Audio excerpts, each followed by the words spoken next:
He said it with the urgency of a struck match. Don't talk, just listen. Rain hissed against the curb. A dog's low growl thrummed like a warning signal in Rachel's bones. She had one hand on her holster, one foot halfway between safety and the alley's mouth, and suddenly she knew the balance between life and loss was thinner than the blade she couldn't yet see. Before we begin, if this kind of story speaks to your heart, feel free to share where you're reading from. It's always beautiful to see how far stories like this can travel. Enjoy the story. Chapter 1. The alley where the city-breathed Officer Rachel Taus had stepped out of her cruiser to the music of a dripping gutter and distant sirens, the city exhaling steam in small, angry ghosts. The man leaning against the brick wall could have been any of the 100 faces she passed nightly, gaunt, layered in the grime and gray of a life lived outdoors, hair heavy with drizzle. But his eyes weren't lost. They were fixed on the darkness behind her, lit by something fierce and lucid. His mutt, tan, ribbed, and scarred, stood pressed to his thigh, every muscle quivering, a growl coiled in its throat like a spring. Behind you, the man rasped. No slur, no sway, just certainty. Rachel pivoted slightly, never exposing her back. The alley looked like a mouth with bad teeth, trash cans gleaming with rain, a crate knocked over, the glint of a broken bottle, nothing else. But the dog's hackles kept rising, inch by inch, like hair lifting in a breeze she couldn't feel. Her breath thinned to a thread. She changed her stance, shoulder against the cruiser door, flashlight in her left hand, right hand resting on her holster. A silver taste rose in her mouth, adrenaline sharpened it. "Who's there?" she called out, voice measured and clear. Only rain answered. It crawled down the walls, pooled in mottled puddles around her boots. Then just the softest scrape of rubber on wet pavement. A quick inhale from the dark. The dog broke into a bark so explosive it shattered the hush, lunging into the slick light. The man moved with him, no whiskey lurch or half-hearted feint, just a horizontal force, a decision made fast. A figure broke from the alley, a coat whipping, blade flashing, a jagged kiss from the streetlight. Rachel's brain fired a series of split-second commands. Pivot, draw, breathe, and through it, the homeless man's voice split the night. "Don't shoot, he's got a knife." He slammed into the attacker with the messy grace of someone used to absorbing blows, hands snagging an arm, the two of them skidding in a violent tangle. The dog danced in, teeth bared, snapping strategically at the attacker's ankle, forcing a stumble. Rachel raised her weapon, the world narrowing to bead, breath, target. The knife arced up. The man's face twisted, fear, yes, but not for himself. He angled his body, taking the momentum to the shoulder instead of the throat, a sharp sound escaping him. Rachel's finger began its press. Time, obstinate thing, slowed to a syrupy crawl. She fired one shot in the air. The crack shuttered the night. The attacker flinched. It was enough. The homeless man wrenched the wrist that held the knife, torque and instinct, making the blade leap from the attacker's grasp and skitter across the pavement to land like a begging fish near Rachel's foot. She booted it away hard, watching it clang, spark, disappear under her cruiser. "Police, don't move," she shouted, closing distance. The attacker twisted, cursing. The dog lunged again, stopping just short, a threat caged by training or loyalty or both.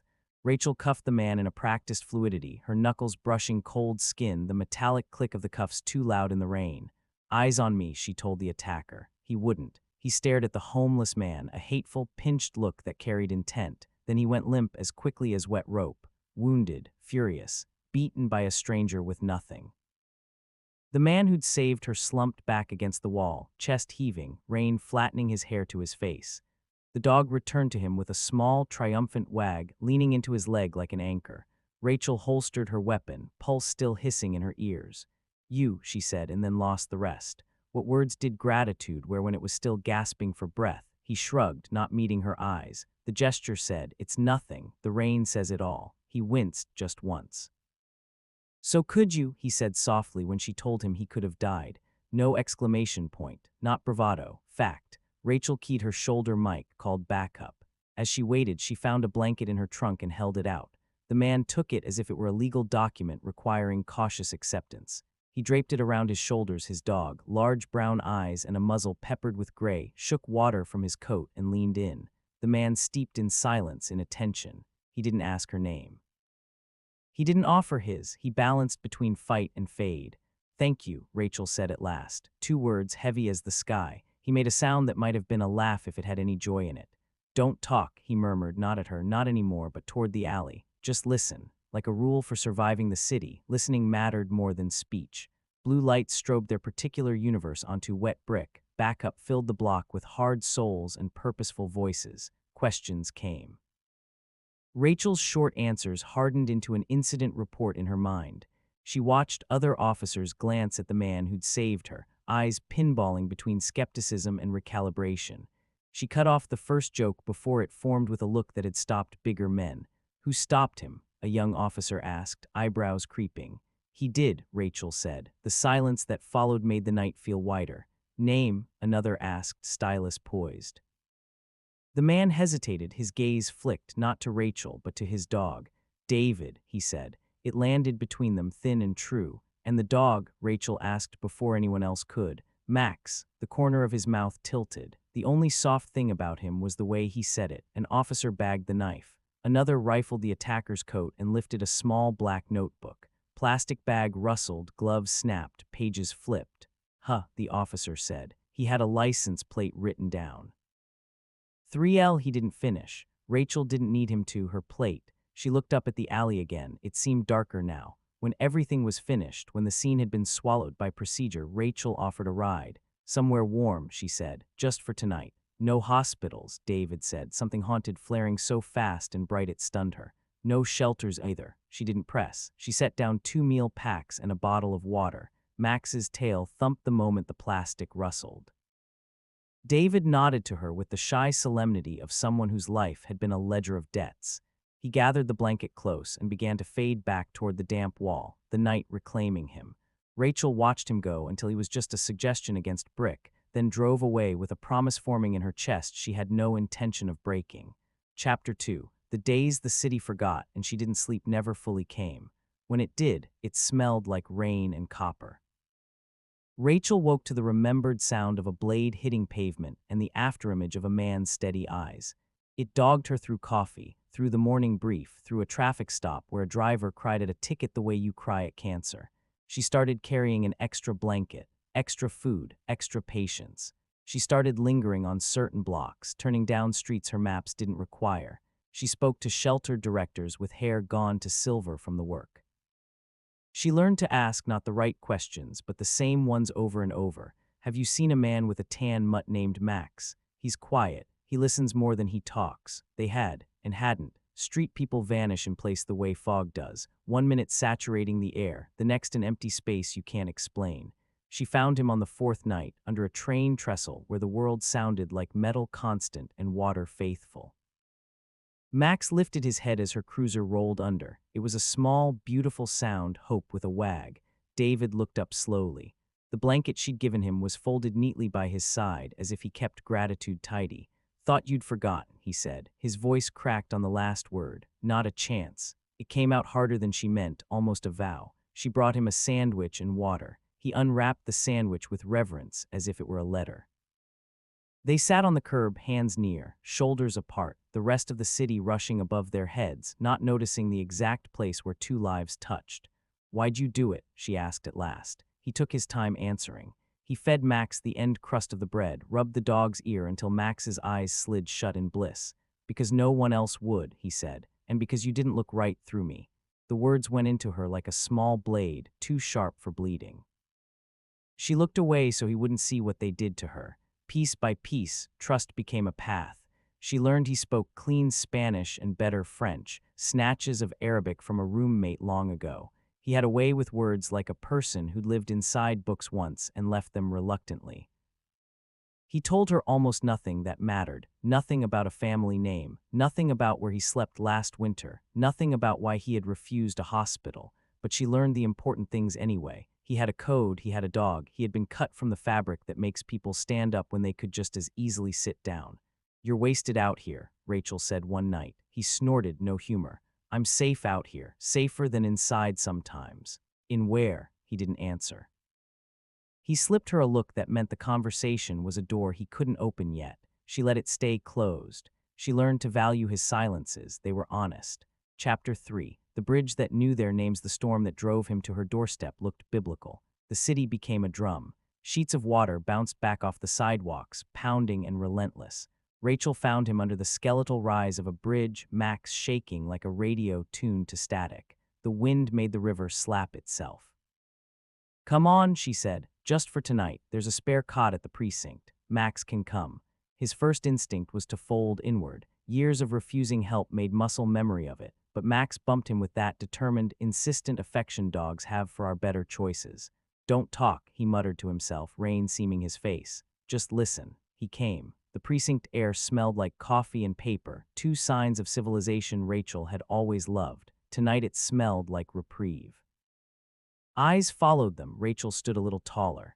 "He saved my life," she said, and it changed the way the air moved in the room. It bought him a night without whispers. He lay on the cot like a person unsure of having a bed. Max took to the floor with the happy acceptance of a creature who knows the essentials when he's got them: warmth, proximity, the sound of his person breathing. In the morning, a woman in the lobby with a child tugging on her sleeve began to speak fast in a language no one could translate. Rachel stood helpless, a wall of phonemes between them. David walked over, asked permission with a glance, and spoke in gentle, careful French until the woman's shoulders dropped. They found her husband by lunch. It wasn't an audition, it looked like it. Captain Mendez clocked it without comment. Later, Rachel sat across from David with 2 paper cups of coffee. He held his like a sacrament. It felt, he paused, searching for a word that had maybe fallen away from him for years. "Human," he said at last. "You never stopped being that," she said. It scared her to realize how much she meant it. He didn't stay. He left at dusk, an animal releasing itself back into a habitat that hadn't always been kind but was familiar. He touched the door frame on his way out, a habit, a blessing, a promise she didn't know. Max's nails clicked on tile. The sound followed her home. Chapter 4. Bruises. The call came from an abandoned warehouse that coughed steam into the night. Rachel arrived and saw the setup in one breath. 3 kids in colors, a bored leader with an ugly knife, someone laughing too loudly to be brave. David had his back to a wall and his arms around Max, making his body a shield. He was beyond fear. He was focused on making his dog small. The leader didn't like being ignored. He flicked the knife up to make it sing in the air. Rachel went straight and simple. "Police, drop it." They didn't. Backup arrived, and courage fled those boys like a tide. The knife hit the floor with a small, grateful sound. Rachel knelt, the first aid kit open, her fingers firm and competent. David had split skin under his eye. She cleaned it with a tenderness she couldn't hide. "You don't owe me this," he said, not unkindly, just bewildered. She sealed a butterfly bandage with steady hands. "You saved me. Let me return the favor." For once, he didn't argue. He let comfort be a language worth learning again. After he sat with his back against the wall and watched the shadows move. "They wanted Max," he said softly. "It's been getting worse. The city's got kids who steal dogs the way other kids steal bikes. They'll think twice," she said, but unease crept across her skin and stayed. The attacker from the first night had had her plate, targeted, purposeful. She had told herself it was a coincidence. She stopped believing in those. Chapter 5. The boy in the shed. The call came from a park lit like a stage, parents crying, officers forming grids. Rachel's breath went into its training rhythm, even as her mind threw up small pictures from cases like this that had ended with grief. She filed them away. She followed procedure. She hoped. "Missing boy," a sergeant said. 4 years old. Last seen near the soccer field. Rachel saw movement at the edge of the lot.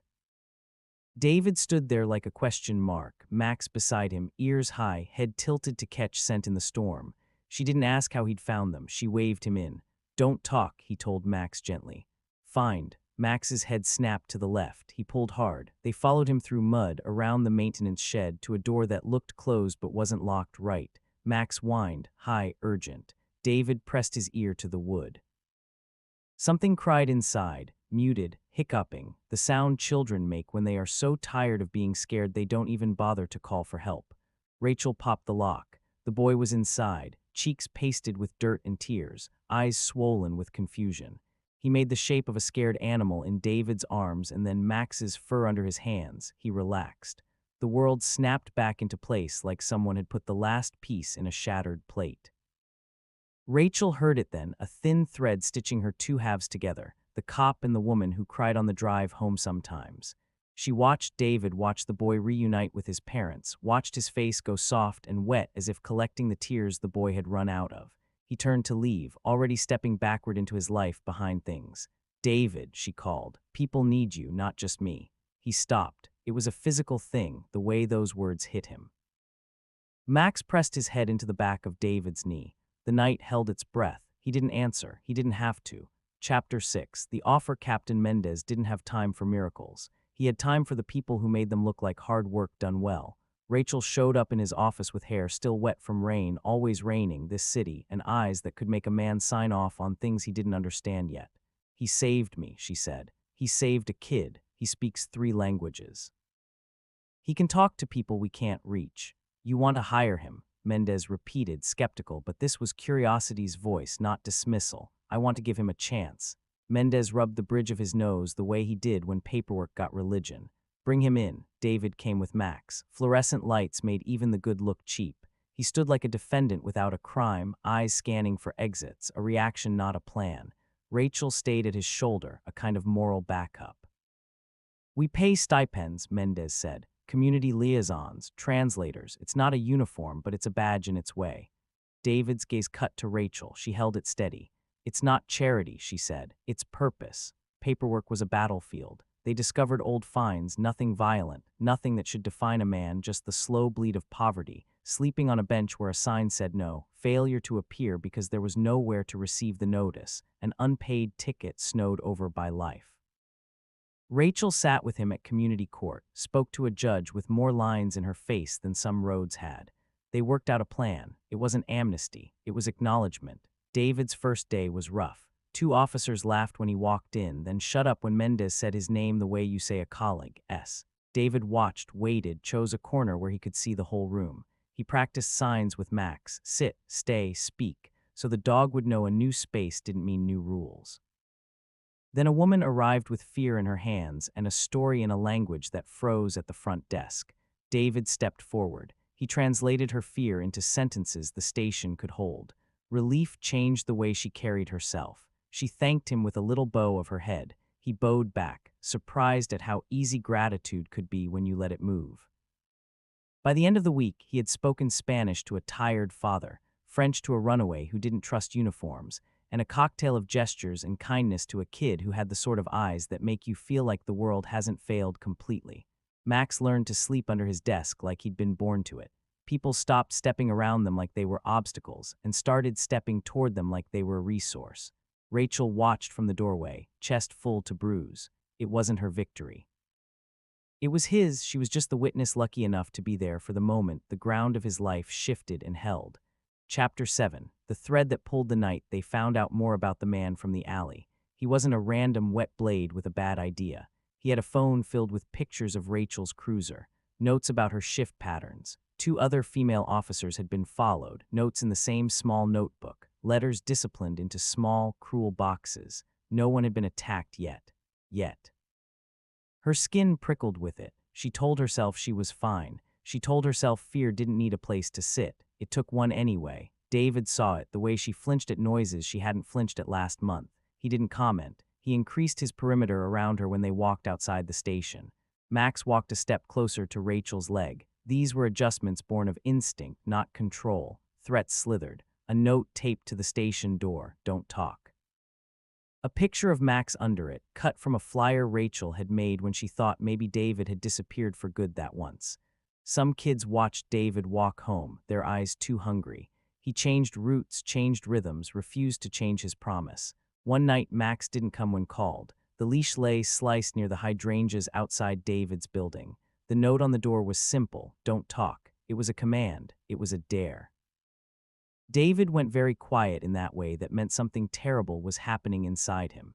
He made a phone call to no one, just to make the gesture. He set the receiver back in its cradle. He put his hands on the table and pressed until his knuckles went white and his palms hurt. He said the word Max once like a prayer, and once like a scream he swallowed so no one would call for help. He slipped out into the night without a jacket.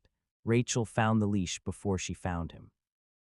Her chest turned to granite. The number that texted David was short on vowels and heavy with threat. If you talk to cops, dog dies. If you bring anyone, dog dies. Don't talk. Come to the river, the pier with the broken light. Come alone. Rachel scanned the message from over his shoulder. You're not going alone. I have to, he said. He's all I have. She put a hand on his arm. He flinched and stilled, every muscle telling her what the years had taught him about losing and how little he could stand to lose again. "You're not alone," she said. "Not anymore. Don't talk," he whispered, the words tasting different this time. "Just listen. They'll hurt him if we plan this like cops." They didn't plan it like cops. They planned it like a person and another person who loved him and the dog who anchored them both. Rachel went dark, no radio chatter, no war of lights. She called Mendez and said, "Trust me." He surprised her by saying, "I do." They went to the pier. The broken light blinked like tired eyes. Two figures held Max between them, his muzzle tied, no movement but desperate breath. David walked into the light like a man whose whole life lived in the circle between two ropes. Rachel moved as if she weren't moving at all, sliding into shadows, her gun low, safety off, the way training lets your body become a language your mind doesn't have to translate. "Good boy," David said gently, because good boys need to hear it. Max twitched, ears pinning, trying to make himself smaller the way he had once under that bridge. "I'm here, I'm right here." One of the men pressed a knife to Max's side. He wanted to hurt David. He wanted to watch it. "Don't talk," he said. "Put your hands up." David's hands rose slowly. His eyes cut once toward the water, counting churn and distance, calculating like a man who used to fix problems with a mind instead of fists. The other man laughed, mean and small. "You think you're somebody?" he asked. "You think because some cops talk to you you're nothing." Rachel stepped from the shadow when the knife angled toward David. She moved in a straight line that made the eye think she wasn't moving. "Police," she said, voice soft and lethal. "Put your weapons down." The first man twisted. The second jerked the knife. Rachel shot once not at the man, but at the wood 2 inches to his right. Splinters leapt. The startle broke their balance. Max bucked hard, teeth finding thumb through the muzzle. Rachel closed the space in 3 strides, disarmed one with an elbow and a twist, slammed the other onto the pier with a move so practiced it felt holy. The knife skittered into the dark water with a sound like a thank you. David dropped to his knees, tore the muzzle off with hands that shook so badly he almost couldn't. "I'm here," he told Max, and now he could talk because the listening was done, because talking was a balm again. "I'm here." Sirens finally came like a chorus you get to join at the end when you've already sung the solo. Mendez arrived with 2 uniforms who swept up the men in their threats, bagged their anger in plastic evidence, checked the wood for prints and blood. Rachel sat on the pier with David and Max and let the chill in her bones be the price of keeping them both in her life. "You okay?" she asked him. He looked at her with an expression that belonged on a grave or a painting. "I almost wasn't," he said. "I almost wasn't again." Again, the word slipped out. He let out a breath he'd been holding for years. "I didn't want the hospital because," he swallowed, his mouth fighting to shape it, "because that's where she died, my wife. They asked me to sign the papers, to make decisions I wasn't equipped for. After that, every hallway smelled like my hands were dirty." Rachel reached for him. He let her. Chapter 8. The night they decided not to be scared of daylight, public recognition came like a tide, knocking against David's careful walls. It rose from a single story about the missing boy and rolled into praise. The city, fickle and generous, wanted to hold him up. He blinked in the light and searched for Max, for Rachel, for a place to put his eyes. She stood next to him. Max leaned on his leg. The camera flashed and recorded not just a gratitude narrative, but an improbable family. "Speak," Mendez said at the ceremony. "Say something." David held the microphone like it might bite. Rachel could see the tremor in his knuckles. He looked at the crowd and didn't see them. He saw people who had never met him, people who had stepped aside on sidewalks, people he forgave without knowing their names. He saw himself in a hospital corridor he avoided like a curse. He saw Rachel in the rain, not as a uniform, but as a person. "I'm not a hero," he said. His voice turned the auditorium into a small room. "I'm a man who got a hand when I needed one. If you want to thank me, don't look at me. Look at the people you don't see. Sit on their curb, learn their dog's name. Listen, don't talk first, just listen." The applause was too loud after that, quiet. It didn't matter. He had said what his life had taught him. He had given the audience something harder than a story about a knife and a warning shot. He had given them the work. After Under the Weak Stars and Better Streetlights, Rachel took his hand. He didn't startle this time. They walked like people who had learned each other's rhythms in small steps. "Do you ever think about tomorrow?" she asked. "I actually do," he said and laughed, surprised at the sound coming from his own mouth. Chapter 9. Building a life in rooms with doors. The apartment was small, a square of sunlight when the clouds allowed. The carpet was the color of toast. The window looked down on a tree that had lost more bark than leaves in its life. It was a palace. David touched the wall and felt the vibration of other people living. The hum felt like a new heartbeat. Max tested each room like a soldier sweeping a house. He found a corner that smelled like the last tenant's cat and sneezed once and strutted out, satisfied. Rachel had brought a square dog bed with a bone pattern on it and set it down like a flag staked in ground they had earned. "You saved me," David said, not theatrically, not fishing, documenting. Rachel shook her head. "No, you saved you. I just showed up and didn't leave."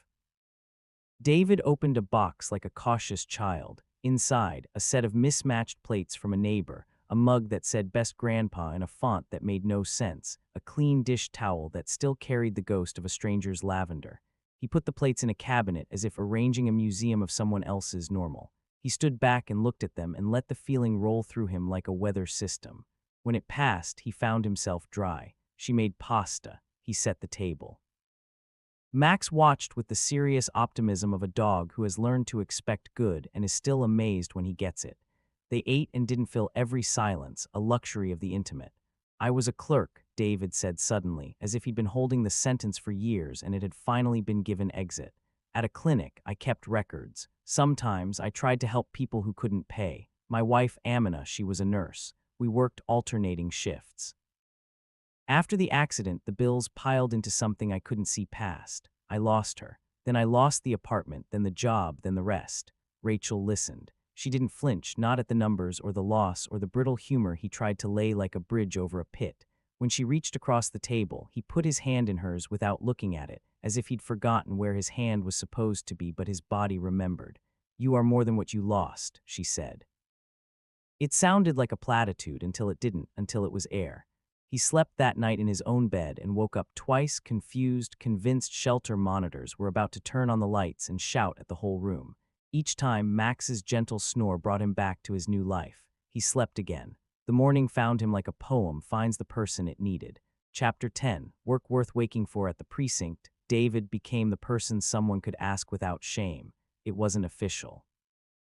These things never are. He learned to navigate bureaucracies like rain, persistent, inevitable, making you wet or growing something, depending on how you stand in it. He translated for immigrants who did not have the luxury of believing in systems. He coaxed stories from teens whose eyes had forgotten how to trust. He advocated for men whose faces the city had decided were done accruing value. He walked Max around the lobby at lunch, letting kids pet him on days when they'd come in with their mothers, and fear wore their small bodies like a coat too big. He disappeared sometimes. Old habits fractured new routines. He took long walks that no one could follow him on but Max, who didn't ask questions because he already knew the answers.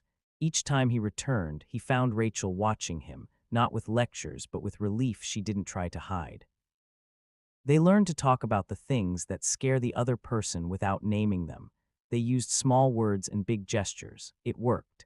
Captain Mendez called Rachel into his office one afternoon. "You've changed," he said. She braced herself for the kind of blow that starts with a compliment. He surprised her. "For the better, you fight like you remember why. Don't lose that."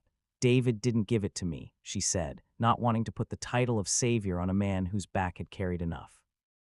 "He just reminded me it was still there." Mendez nodded. He had seen the city break people and mend them sometimes in the same day. Remind him the same. Chapter 11. The conclusion you saw coming but couldn't predict. They didn't become movie quick. They became something harder and more beautiful. They set boundaries and crossed them when it made sense and repaired the crossing when it made pain. They sat on the edge of his bed with their knees touching and talked about nothing and everything. The night the city took a child of 14 from a block 3 over, David cried in a way that made Rachel want to call the director of the Sky and lodge a complaint. She didn't. She sat and let his shaking be the proof that he hadn't hardened into something less than a person. Spring came with its tentative kindness. The park where they'd found the boy greened into a small miracle. Max learned new routes. He wore a red bandana kids in the neighborhood started to recognize. Max. They would shout and then, as if remembering his person existed, "Hi, David. Hi, Officer Rachel." It took longer for David to believe that love could be for him again. It came as a surprise on a Tuesday when Rachel fell asleep on his shoulder mid-sentence, and he didn't flinch. It came on a Friday when he asked if she wanted to help pick a rug, and she said yes and didn't make a joke about his taste. It came one morning when he caught himself humming while making coffee and realized he didn't have to stop.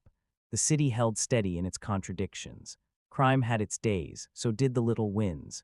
Rachel found a rhythm that wove the professional with the personal in a way that didn't compromise either. She'd step into danger and then step into his kitchen. She'd take off her gun, set it carefully in a lockbox, and set her hand on his chest as if to measure his heart's persistence. She learned the exact weight of his past not because he unloaded it in a single monologue, but because he handed it to her, piece by piece, letting her carry what she could when she could. She handed him hers too, the failures cadets memorize in their bones but never read out loud. They didn't rescue each other from the truth of who they had been before. They stood in it together, and the truth changed shape under their feet.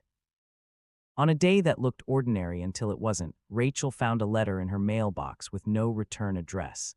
Inside was a single line in a familiar tight script, "Don't talk." It was empty of threat, more shrug than menace. She took it to Mendez. He held it without gloves, as if giving too much ritual to fear made it holy. "You know what to do," he said. She did. She went home. She told David. He put the letter in the drawer where he kept his unhelpful souvenirs. Then he opened the window and let new air into their rooms. He returned to the table where they'd left a game of chess half played and wordlessly moved a piece. She laughed and countered. Max shifted closer to their feet, threw a paw over Rachel's boot and sighed like a creature who has ended up exactly where he belongs. Epilogue. Don't talk. The night Rachel almost died began with a man saying don't talk. They did plenty of talking after that, arguments that stretched late because they cared, jokes that landed without force because they were gentle, story after story wrung from lives that had been too silent for too long. But the thread ran through it, the instruction, the prayer, the survival mantra. There are times not to speak, times to listen for the scuff of danger, for a dog's growl, for the rain-changing pitch on a rooftop, for a boy crying in a shed, for a man's breath once the muzzle is off. For a woman's quiet when she's holding in too much. There are times to talk, times to thank, to confess, to ask for the future out loud. Years later, the alley still exists. So does the bridge. The park is greener. The precinct smells exactly the same. Captain Mendez retires and leaves a note pinned to the board. Remember why. They do. David stands at the front desk with his dog and a pen he doesn't always need, and people who thought they were alone leave with less loneliness. Rachel drives her routes and sees not just threats but the lives inside the windows she passes. On some shifts they overlap. She sees him through the glass, the man who lifted the knife from her fate by stepping into it. He sees her see him. They smile, that small, private smile that says you weren't looking for me but you found me anyway. And when the night comes that asks too much, they meet it together. She takes a call, he gathers his notes, Max finds his leash. On their way out the door, David touches the frame like he did at the precinct that first time, not for luck exactly, but for continuity. He looks at Rachel, and the words are muscle memory now, softened by years and made sacred by everything that followed. Don't talk, he says, not to silence her, but to remind them both what brought them here. Just listen, to the city, to each other, to the small sounds that add up to a life. And they do, they listen. And for the first time in the long, hard history of their days, the quiet answers back with something like grace.